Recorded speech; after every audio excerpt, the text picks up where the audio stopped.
Welcome to target 190 IAS academy. So நம்ம இன்றைக்கி என்ன பார்க்க போகிறோம் பார்த்தோம், டேர்ம் 1ல் first lesson sources of the medieval India. So இடைக்காலத்தில் என்னென்ன சோர்சஸ்லாம் நமக்கு கிடச்சிருக்கு, அது எப்படிலாம் நம்ம யூஸ் பண்ணிகிட்டு இருக்கோம் அப்படிங்கிறத பற்றி தான் இந்த ஃபர்ஸ்ட் லெசனில் நம்ம பார்க்குறோம். So learning objectives to acquaint ourselves with the sources of the study of the medieval India, temples, mosques, tombs, palaces and the fort as important sources, literary and the inscriptional texts, accounts of Arab and the Turkish travelers. So இதெல்லாம் பற்றி தான் இந்த learning objectives இந்த lesson நம்ம என்னென்ன பார்க்க போகிறோம் அப்படிங்கிறத பற்றி கொடுத்துருக்காங்க.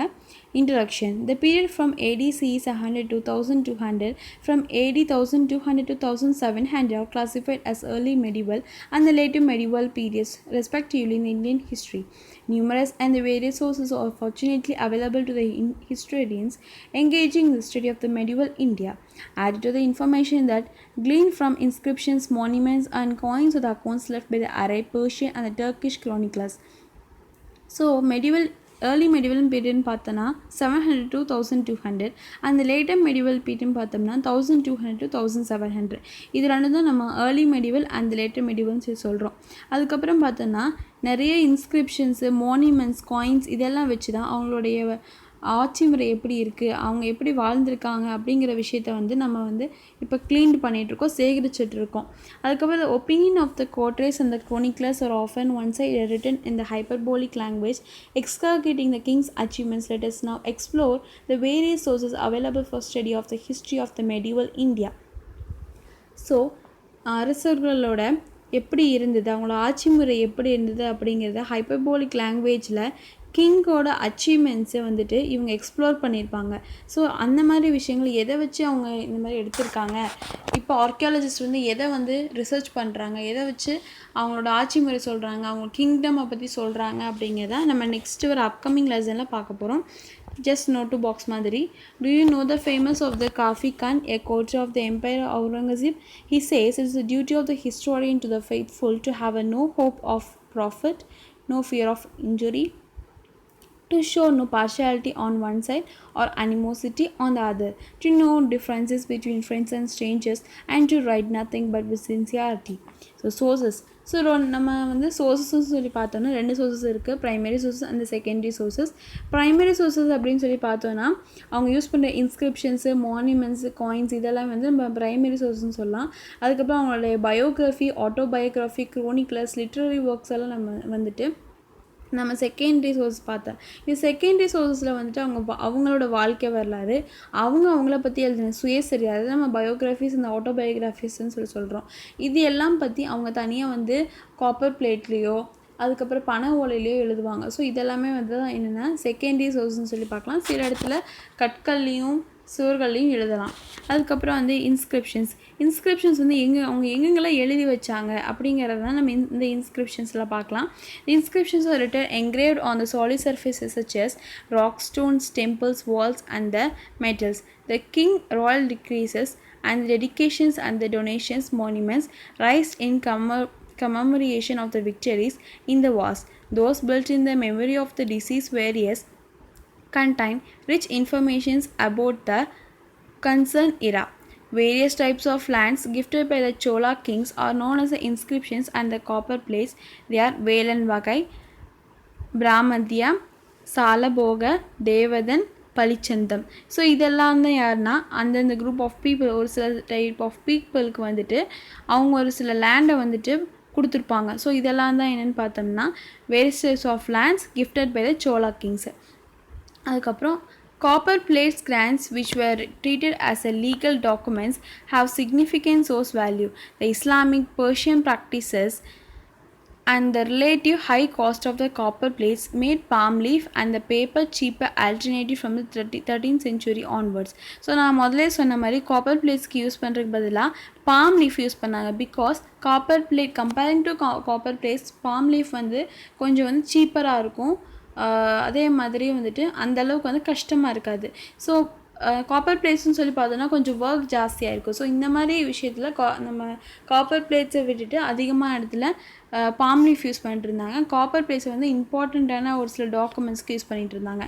Several copper plate grants issued during the later Chola period recorded gifts to individual priests or teachers who were Hindu, Buddhist or Jaina, or to persons of eminence. Both the giver and the receiver are very elaborately described. By contrast, most stone inscriptions differ in their content. In stone inscriptions, the beneficence of a donor is recorded. அதுக்கப்புறம் ஒரு சில இடத்துல இந்த later சோலா பேரில் பார்த்தோன்னா அவங்களே copper plates வந்து ஹிந்து டீச்சர்ஸ்க்கு, அதுக்கப்புறம் ஜெயினிசம் பீப்புள்ஸ்க்கு, ஒரு சில எமினண்ட்டான பீப்புளுக்கு மட்டுமே இந்த காப்பர் பிளேட்ஸ் வந்து டிஸ்ட்ரிபியூட் பண்ணிகிட்டு இருந்தாங்க. Thiruvalangadu place of Rajendra Chola and the anvil place of Sundara Chola are notable examples. Uttiramerur inscriptions in Kanchipuram districts provided details of the way in which the village administration were conducted. Next நம்ம என்ன பார்க்க போகிறோம் பார்த்தோம்னா monuments அப்படின்னு பார்த்தோம்னா temples, palaces, mosques, tombs, fort, minars and minarets are call by collective name monuments. So கோயில்கள், அரண்மனைகள், மசூதிகள், அதுக்கப்புறம் கம்பங்கள் சொல்லுவாங்க. சில முஸ்லீம்ஸ் எல்லாம் வந்துட்டு அந்த கம்பங்கள் வந்து கன்ஸ்ட்ரக்ட் பண்ணியிருப்பாங்க, மினாஸ்ன்னு சொல்லுவோம். ஸோ அதுதான் வந்து மோனியூமெண்ட்ஸில் அது சேர்த்திருக்காங்க. அதுக்கப்புறம் லேட்டர் பார்த்தோம்னா இந்த ஆர்க்கு, டோம்ஸ், இந்த பள்ளிவாசல் மாதிரி இருக்கிற கம்பம், இதெல்லாமே அதை தான் நம்ம மைனாரிட்டிஸ் சொல்கிறோம். ஸோ இந்த மாதிரி ஒரு ஸ்பெஷல் ஃபீச்சர்ஸ் இருக்கிற மான்யூமெண்ட்ஸ் தான் வந்து கட்டிட்டு வந்துட்டுருந்தாங்க. அதுக்கப்புறம் பார்த்தோம்னா rich information which can be constructed history. The medieval Khajuraho monuments and temples இந்த Konark and Dilwara constitute valuable sources to understand the religion, center, culture, evolution in the northern India. அதுக்கப்புறம் நார்தர்ன் இந்தியாவில் இந்த மாதிரி கோனாக் டெம்பிள், தில்வாரா, அதுக்கப்புறம் காஜ்ரா மான்யூமெண்ட்ஸ்லாம் வந்து ரொம்ப ரொம்ப important. Temples in Thanjavur, Gangai Konda Cholapuram அந்த Darasuram symbolizes a magnificent structures the later Chola built in Tamil Nadu. So தமிழ்நாட்டிலையும் பார்த்தோம்னா கங்கை கொண்ட சோழபுரம், தஞ்சாவூர், தரசுராம் இதெல்லாமே வந்து ரொம்ப ஒரு சிக்னிஃபிகண்ட்டான தமிழ்நாட்டில் என்னென்ன கன்ஸ்ட்ரக்ட் பண்ணாங்க அப்படிங்க சொல்லி பார்க்கலாம். அடுத்தது பார்த்தோன்னா ஒரு சில முஸ்லீம்ஸும் அவங்க வந்து எப்படி வந்துட்டு இந்த மாசிக்ஸை வந்து மெடிவல் டைம்ஸில் கட்டினாங்க, அதுக்கப்புறம் எது ரொம்ப இம்பார்ட்டண்ட் அப்படிங்கிறது தான் இந்த அடுத்து வர பேரில் கொடுத்துருக்காங்க. குவாவத் உல் இஸ்லாம் மாசிட், மோத்கி மாசித், ஜாமா மாசித், ஃபெய்த்பூர் சிக்ரி தாரா and Charminar are the important mosques belonging to the medieval times.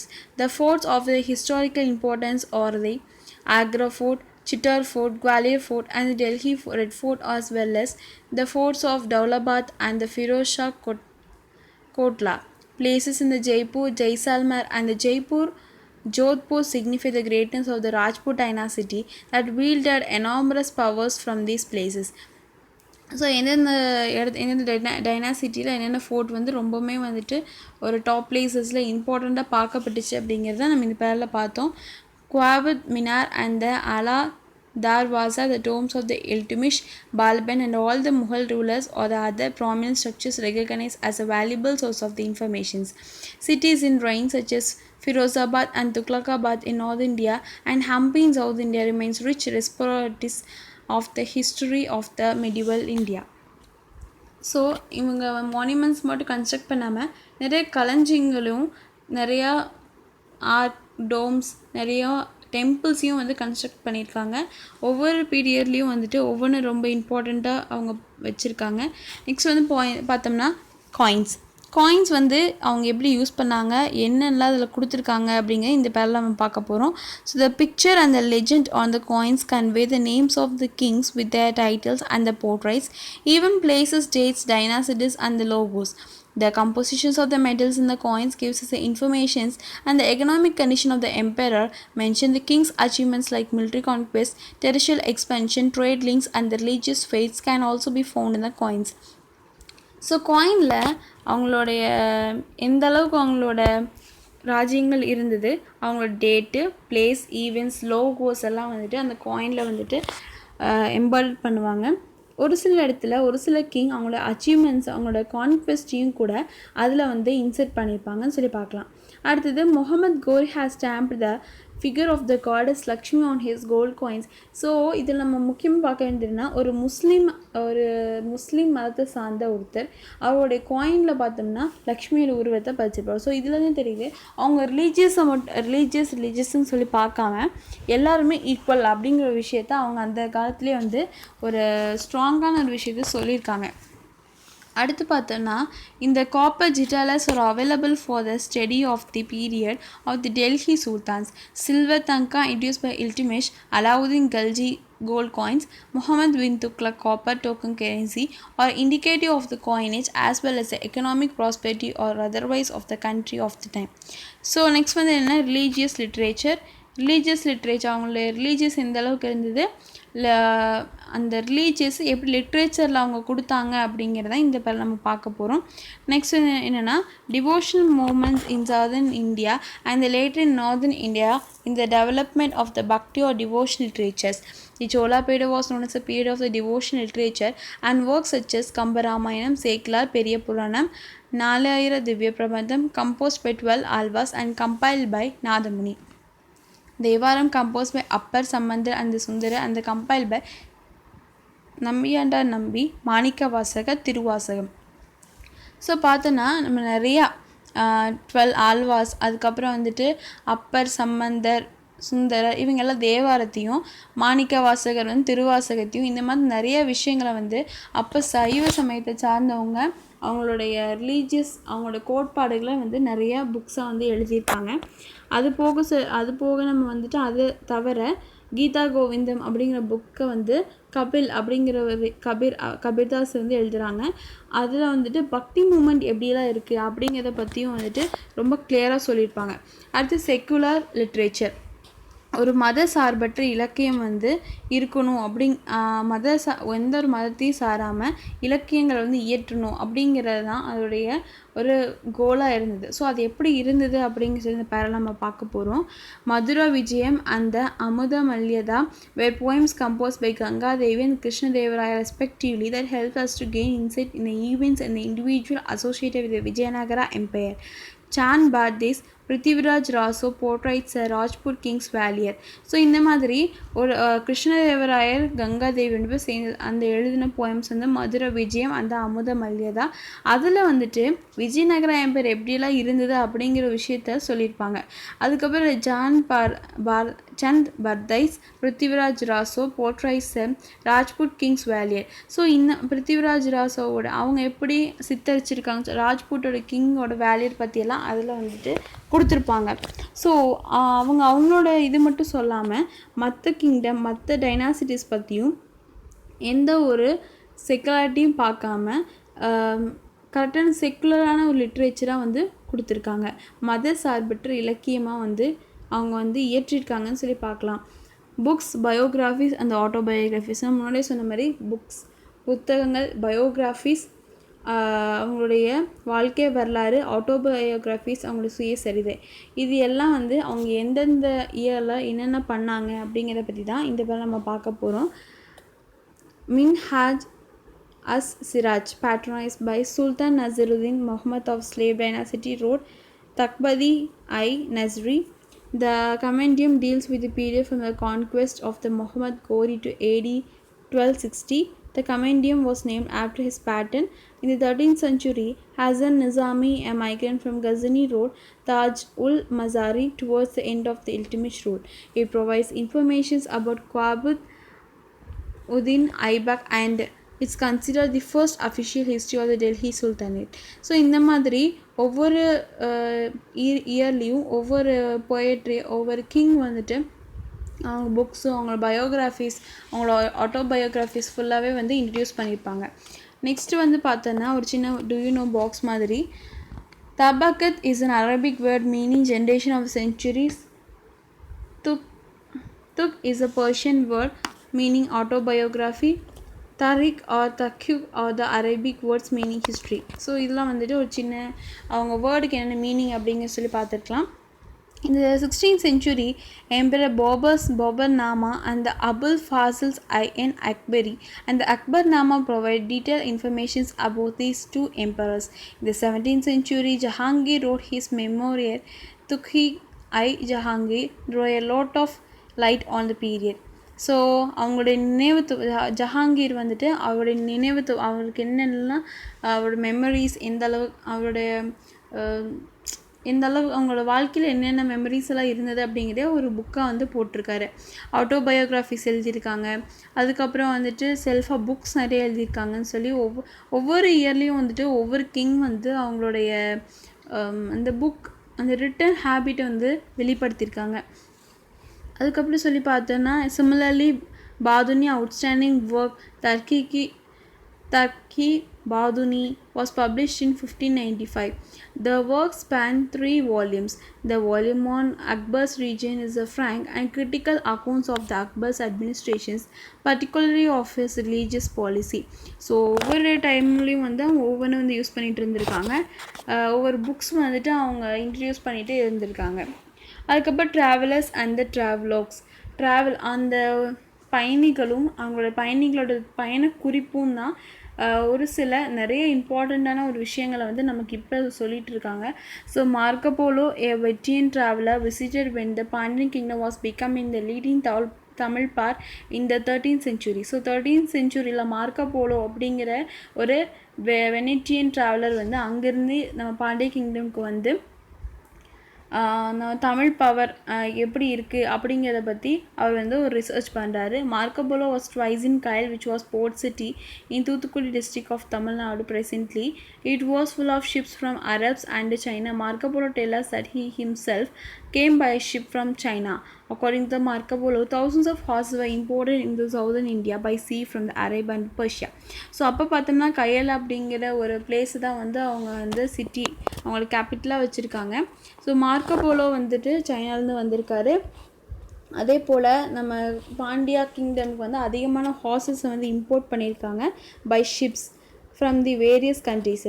Al-Biruni accompanied Muhammad of Ghazni one of his campaigns and stayed in India for 10 years. அதே மாதிரி அல்பெருனி அப்படிங்கிற ஒரு பர்ஷியனும் வந்துட்டு இங்கே அவரோட மார்க்கோ போலோவோட சேர்ந்து இங்கே பிரச்சாரம் பண்ணுறதுக்காக ஒரு கேம்பெயின் போட்டிருக்காங்க. The most accurate account of Muhammad Somnath expedition is that of Al-Biruni.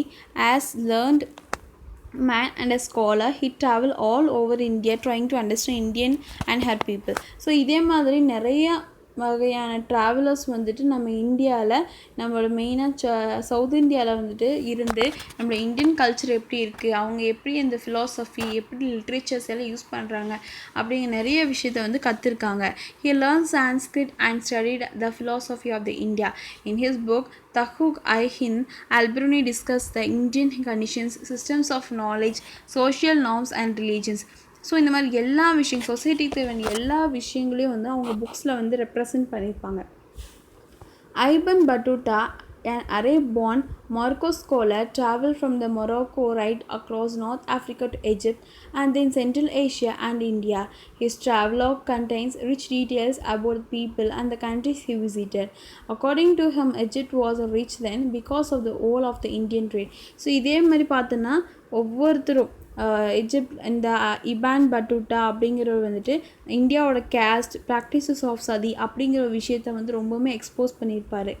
அதே மாதிரி Sultan Muhammad bin Tughlaq transfer is capital from Delhi to Devagiri in south, converting the city into desert. So இந்த மாதிரி ஒவ்வொருத்தரும் வந்துட்டு நம்மளோட இந்தியா எந்த அளவுக்கு இருக்குது அப்படிங்கிறத வந்து ரிசர்ச் பண்ணிவிட்டு அவங்களுக்கு என்னென்ன தேவையோ அதை எடுத்துக்கிட்டு நம்மளோட இந்தியா எந்த அளவுக்கு கல்ச்சர்லையும் லிட்ரேச்சர்லையும் பெஸ்ட்டாக இருக்குது அப்படிங்கிறதும் அவங்க ரொம்பவுமே வந்துட்டு பார்த்துட்டு இருந்திருக்காங்க. In south, Vijayanagara had many foreign visitors who left behind their detailed account of the state. An Italian named Niccolo Conti came in 1420. Abu Raza came from Hart in 1443. Domino Paces a Portuguese traveler visited in the city 1522. So இந்த மாதிரி ஒவ்வொரு இயர்லேயும் வந்து ஒவ்வொரு people from the various countries they visited the India. அதுக்கு அவங்களுடைய என்ன தேவையோ இந்தியாவில் நமக்கு என்னெல்லாம் ஒரு நல்ல விஷயங்கள் இருக்கோ அது எல்லாத்தையும் வந்து அவங்க எடுத்துக்கிட்டு அதை வந்து அவங்க கண்ட்ரிலையும் எக்ஸ்போஸ் பண்ணியிருக்காங்க. ஸோ இதெல்லாம் தான் இந்த லெசனில் நம்ம பார்த்தோம். ஸோ சம்மரி பார்த்தோன்னா the period from the AD 700-1200 from the 1200 to 1700 classified as the early medieval and the later medieval periods of the Indian history. அதுக்கப்புறம் சோர்ஸஸ் பார்த்தோம். அதுக்கப்புறம் இன்ஸ்கிரிப்ஷன்ஸ், ஸ்டோன்ஸ், ராக்ஸ், டெம்பிள்ஸ் எல்லாம் பற்றி பார்த்தோம். நெக்ஸ்ட் வந்து அவங்களோட மான்யூமெண்ட்ஸ் எந்த அளவுக்கு இருக்குது, temples, palaces, mosques, tombs, early medieval period எப்படிலேருந்து லேட்டர் மெடிவல் பீரியட் எப்படி இருந்தது அப்படின்னு சொல்லி பார்த்தோம். அதுக்கப்புறம் காயின்ஸ் ஆஃப் தி எல்டிமேஷ், ஒவ்வொரு காயின்ஸ்லையும் என்னென்ன இன்ஸ்கிரைப் பண்ணியிருந்தாங்க, என்னென்ன எமர்ஜ் பண்ணியிருந்தாங்க அப்படிங்கிற பற்றி நம்ம டீட்டெயில்டாக பார்த்தோம். Devotion literature belonging the era of the Bhakti movement. So ஒரு மத சார்பற்ற எல்லா லிட்ரேச்சரையும் யூஸ் பண்ணிகிட்டு இருந்தாங்க, எல்லாரும் ஈக்குவல் அப்படிங்கிற விஷயத்த பார்த்துட்டு இருந்தாங்க அப்படிங்கிறத பார்த்தோம்.